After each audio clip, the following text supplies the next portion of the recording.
to provide information. And one of the bits of information that we're going to start with from one of our local developers is from David Hunter, who's part of Hunter Properties. So David, if you'd like, we're going to give you a good opportunity to reach our people that are on the Zoom call. I have no idea whether I'm on here or not. Am I on here? Yes, sir. I'm clear. Hey, the question is, what's new with Hunter Lakefront Communities? And here he is, thinking about developers looking long term. I like that. Right. His name is Basil. So currently we have 2 active communities and 2 of them on the drawing boards. The 2 active is the estates at Corsair Terrace, and that's consists of 5 waterfront lots and 5 off-water lots. And the other one is the estates at Terry's Run, which is up near Daysbridge Road. It's going to be a gated community, and it consists of 10 waterfront lots, varying size from a little over 1 acre to 6 acres. It's a very unique community because the people I bought it from, about half of a farm, and the farmer that kept it, the owner that kept the other half, decided that he would donate it to the Virginia Conservation Service. So then his cousin, which is a little bit further to the south, he thought, well, that's a good idea.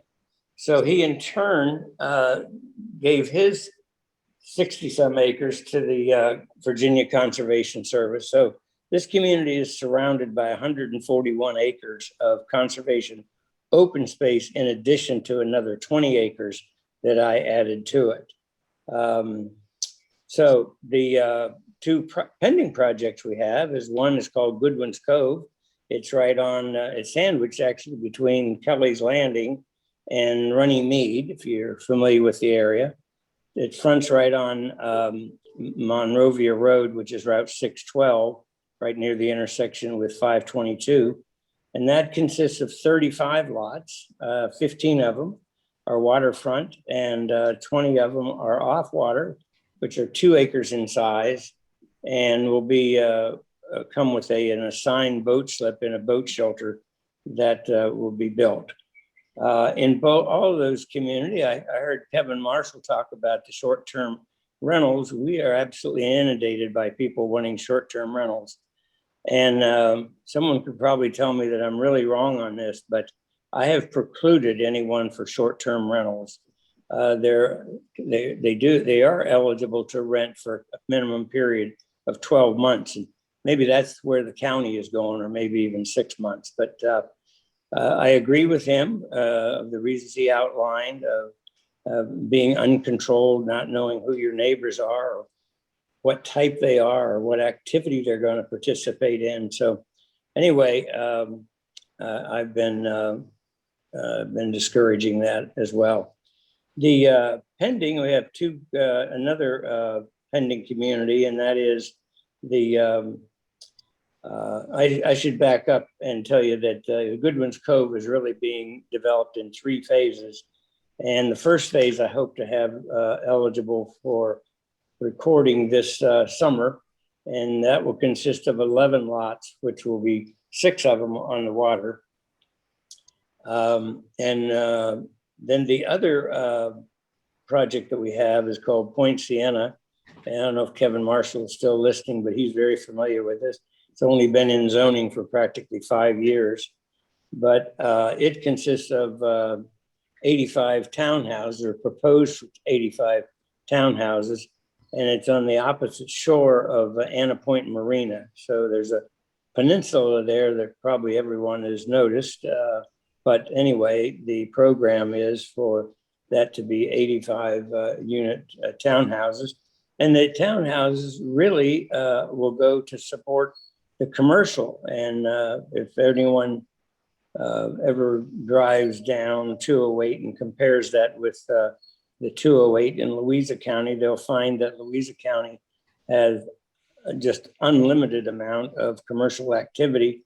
I've been at Lake Anna since 1989, and except for the Dollar General that came in and the closing of the one-stop fisherman, nothing has really changed. And we're trying our best to get the county to understand what it is that we're trying to do. They're obviously very interested in commercial, but the rooftops have to support the commercial. They seem to have it somewhat backwards. Anyway, in July, I formed a building company called Lake Anna Home Building, and we have two models currently in permitting, and they will be one at Corsair Terrace lots, one of the waterfront lots there. Price range is going to be about $2.4 million. It's really a 3-acre parcel. It's got a great deal of frontage and so forth. The other model is over at Terry's Run. That will be about $1.7 million, about $1.8 million. It's a 7,100 square foot house. And they are currently on the market, and they're listed with Gigi Solomon, who is with Sampson Properties. They are in MLS, and we invite any of the brokers there that to look that up and bring us a buyer. We'd love to make a deal with them. Let's see. Oh, there's one other house we have. It's kind of a cute little house. We call it the Darlington. It's going to be on Corsair Court on a 3-acre lot. And it's about a 2,700 square foot house, and will sell for, or is listed for $699. That's also in MLS. And what comes with that is a free golf cart, so that they can drive from Corsair Terrace down to the marina where they have their boat stored. Let's see.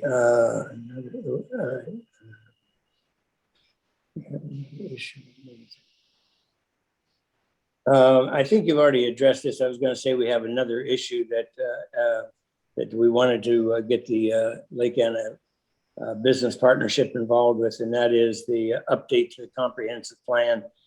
Kevin Marshall mentioned a few things about it, but there's more things that go on there that affect the lake than what he necessarily focused on.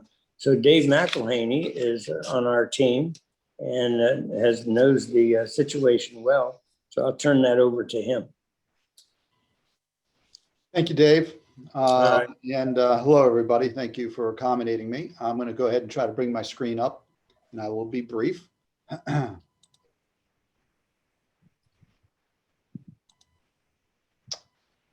Hopefully you now see a map of the comprehensive plan map for the county. Can someone confirm that they see that? I have two screens, so I got to make sure I got the right screen up. We can see that. Terrific, thank you. So as Dave Hunter indicated, the comp plan, as we've discussed a little bit this afternoon, affects the entire county, and we're really focused on really what does it mean to the lake. And so the area that I'm circling with my cursor, the kind of the darkish brown color, represents the mixed use area. It's currently termed mixed use, and the county, with their draft plan, is now kind of recategorizing that as heavy mixed use. And that's one of the big changes, I think. And you can go here and see here, mixed use commercial heavy. And so you ask, well, what does that really mean? And so this is a document taken directly from the draft that is currently available online, and talks about, again, the entire county. I just wanted to really zoom in on the mixed use commercial heavy area and what that means in its draft format. And for all those who own property or live in the mixed use area, and by the way, Point Siena is located within the mixed use area, there is language in this document that talks about a village center. And as you look at this document, and we're not going to look at it in detail, I'll just highlight kind of the changes that we see, and the red represents the changes in the mixed use. So you can see there's a lot of changes.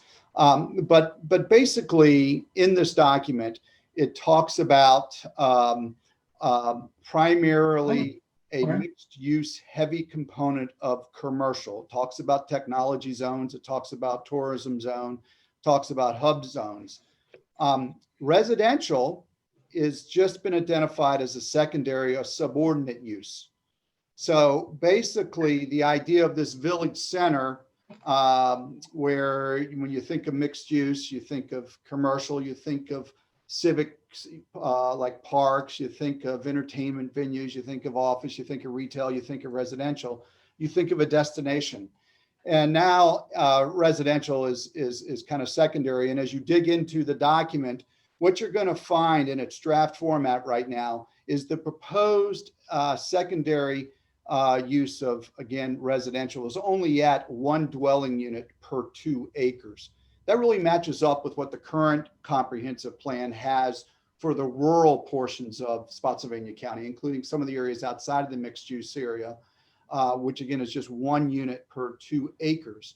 And so when you start thinking about the vision of what we, what the county it kind of views this village center to be, I'm not sure how that's accomplished in all honesty, at least from our perspective, with the current plan because of the incredibly very, very limited residential density associated with it.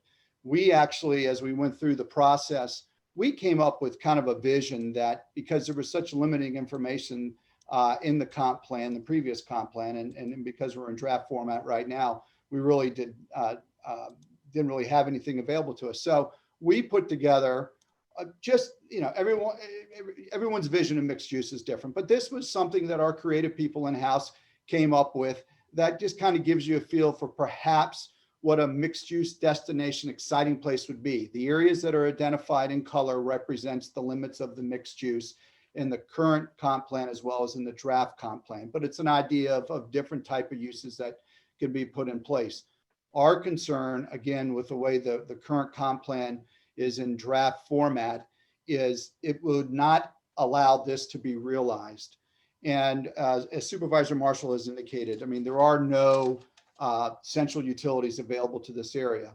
So it's going to take a private approach in order to facilitate something along the lines of what's in front of you now. So we've been working closely with with the county and with leadership and so forth, and exploring what options we might have in terms of trying to facilitate something along these lines. We have this new process that's occurring now, the comp plan. We're going to be studying it closely, but Dave Hunter asked me just to speak a little bit in terms of what I was able to ascertain from the review of the draft. And I think that the county, again, this is in the works. It hasn't been brought to the board yet. It has been brought to the Planning Commission. Jacob Pastwick at the county is really your key point person, should you have any comments. But I would encourage those certainly who have interest in the mixed use area to focus on that document, focus on that draft document, review it. It does have lasting impacts to the property, and I think it's important for you to communicate to the county your viewpoint. And so with that, I'll go ahead and thank you for your time and be happy to answer any questions. Thank you. Let me interject here for a moment. Can you hear me, Dave? Yes. Yeah, okay.